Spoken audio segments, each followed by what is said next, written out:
because you want to, versus some other unique situation like infrastructure spending or things like what this. you just said, Andrew. Stop buying time, man. I'm just curious. I'm not trying to buy mean? time. I just want to get it What do you mean by that? clarified. I just want it clarified. I don't think that infrastructure spending. Andrew Wilson and Dave Smith debate, and Andrew Wilson destroys Smith, where Andrew Wilson and Smith are debating over government style, and Andrew Wilson is arguing for a Christian government. And this part of the clip, Andrew Wilson is debunking the taxation is theft narrative. And it goes on, they go on continue further with the debate. So here's an interesting thing between Andrew Wilson and Dave Smith debating over the type of government that should be ran in this nation. If you enjoy what's being shared in this video, go ahead and smash the like button, share the video for White Cross Social Media. Be sure to subscribe to the channel, click the bell notifications, so that way you're notified of future uploads and updates. And let's get right into it. Yeah, but the government, but here's the thing. Part of it. But here's the thing. I think that private institutions will always either form a government or make moves to subvert a government because it's in their best interest to monopolize force. It's in their best interest to do it, just like it's in our best interest as Christians to monopolize the force apparatus of the state as well. If you want to scale back aspects of the state, great. I want to scale back aspects of the state too. Well, but that really ultimately has nothing to do. What aspects do you want to scale back? Oh, I'd like to scale back, especially social spending when it comes to social safety nets. I'd like to scale back a lot. Why would you want to? I'm just curious. I don't mean to interrupt you, but so why do you want to scale back social aspects of the state? Because I think that many of those social aspects are violations of ethical concerns. So an ethical concern of robbing Peter to pay Paul, various things like this. I think that those are unethical. Those are ethics concerns. Okay. And why? Why is that unethical? It's unethical because I follow Christian ethics. And under this particular ethical framework, we would say that this type of theft would be incorrect and that the state apparatus, it's not really their concern to move into that. That would be charitable organizations which would move into doing distribution that way. I'm so curious about this. So I just have to ask because you kind of like grilled me before about what my ethics are. So what is it? So we share the same we share the same ethics. So sure, I don't know what your argument is. I'm not making an argument. I'm asking a question. So robbing Peter to pay Paul, why is that unethical? What do you mean by that? Well, I'm saying that if you have centralized relocation from the successful to the non-successful, the reason that this becomes an ethical concern is because you're engaging in theft, obvious theft. Okay, but isn't that always what government does by its nature?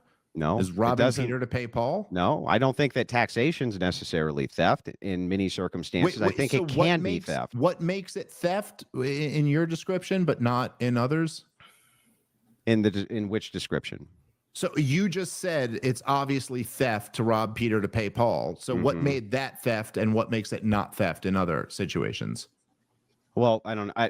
Maybe I'm not understanding the question correctly. Can you give me an example? You just said in your example that this was robbing Peter to pay Paul and it's theft. So what makes it theft in that situation, but not theft in other situations? Like what other situation are you talking about? Dude, I just need a comparison real quick so I understand what you're asking. What makes it in any other situation that government takes money from people not theft, but in the one you just labeled theft?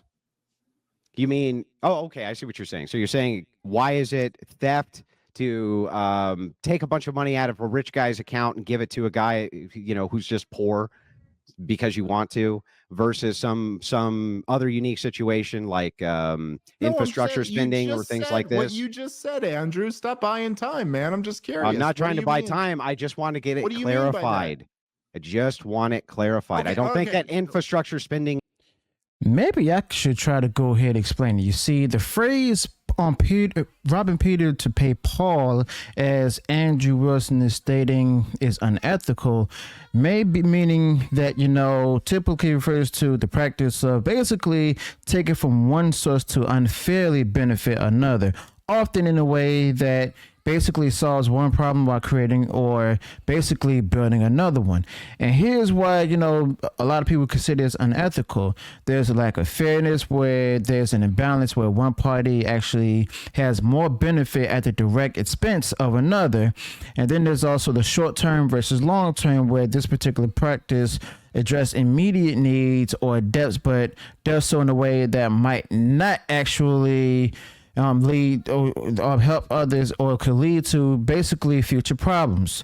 Like, for example, as Andrew Wilson is looking for, you could say that, using funds allocated for one budget category to cover another one that might solve an immediate financial shortfall, but could actually undermine the original purpose of those funds. Okay. And then there's also the moral and the legal implications where basically if these kind of implications are have funds that's not used properly or the resources that's not used properly, it can actually cross into legal or ethical violations, especially in contexts like government, business, or even personal finance, where the fiduciary duties or legal obligations exist. Okay, then there's also trust and integrity, where it could lead like if redistributing resources within an organization or government could lead to a breakdown in trust. Or then there's also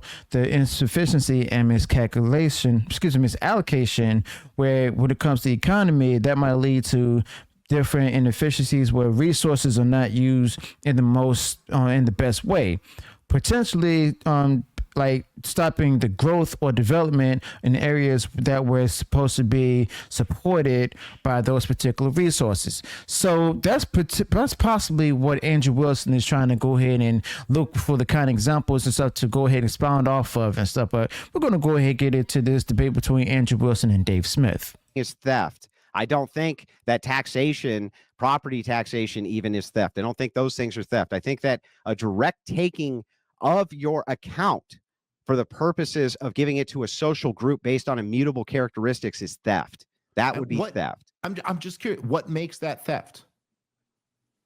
That you're taking a thing which does not belong to you and creating a distribution of the thing which doesn't belong to you. But so why wouldn't that be true for property taxes? Because you don't actually own the property. Right. So, but you just said they're taking something that doesn't belong to you. So do you actually own that property? No, this is why I'm saying that the construction, so why was the that theft?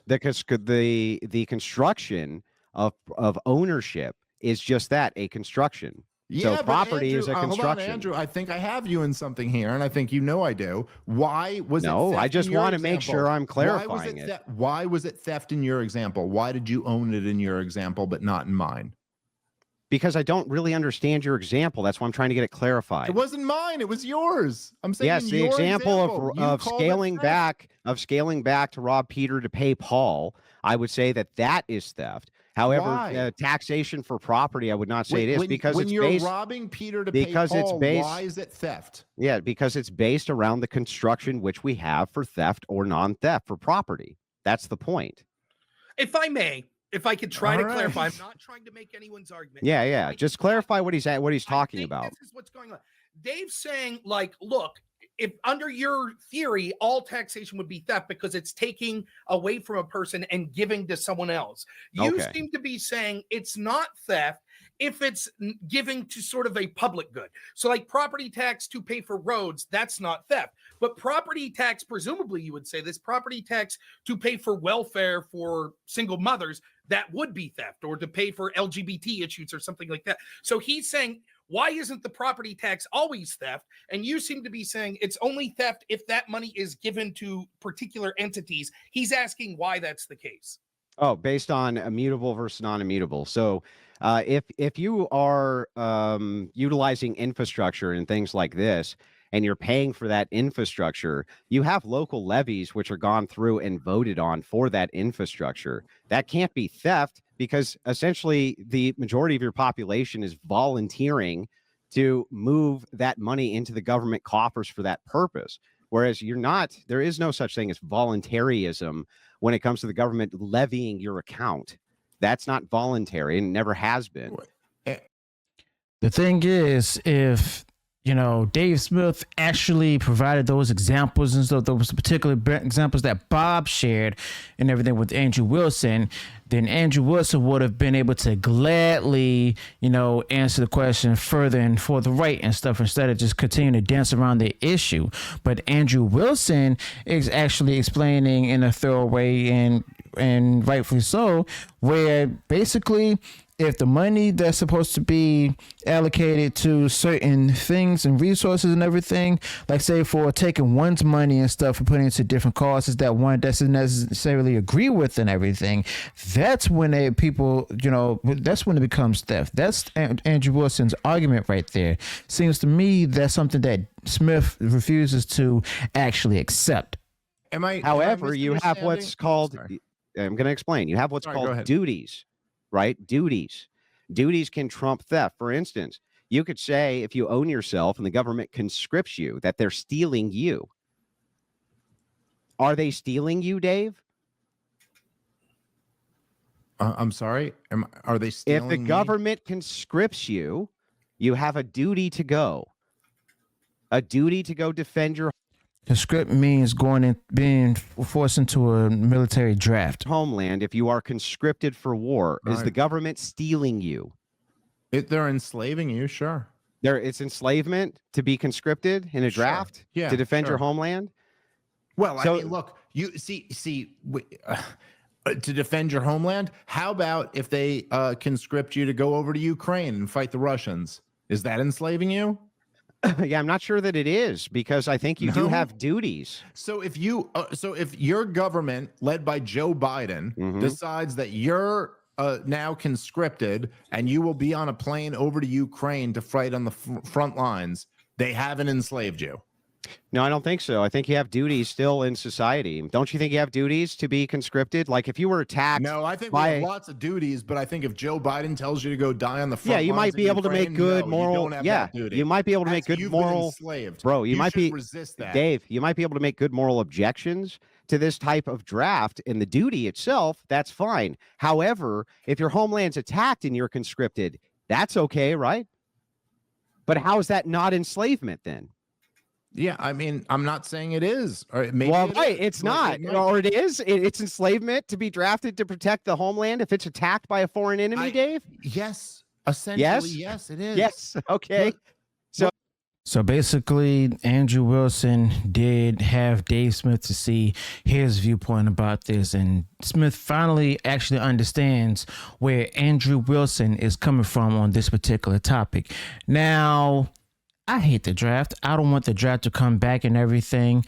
And after seeing what's happening over there in the war that's happening in Far Eastern Europe and everything, seeing how the men there are being forced into conscription and stuff, being picked up off the streets and forced into these vans, taken away from the families and everything, that's going to cause a huge, not only a backlash, that might actually lead to a huge civil war. And Andrew Wilson is showing the argument where that's simply immoral and everything. And the fact of the matter is, that's something that no one wants, okay? No matter how much they go ahead and dress it up as a title of one's duty and everything, this is the government forcing you into something that you don't want to do, that you feel doesn't have anything to do with you. As a matter of fact, that's me speaking on the point where Smith brought up the war that's happening in further Eastern Europe and stuff. Now, if it's in the homeland country and everything, then that could be taken up at the election boxes and during the elections at the voting polls and stuff like it did back in the 70s with Nixon.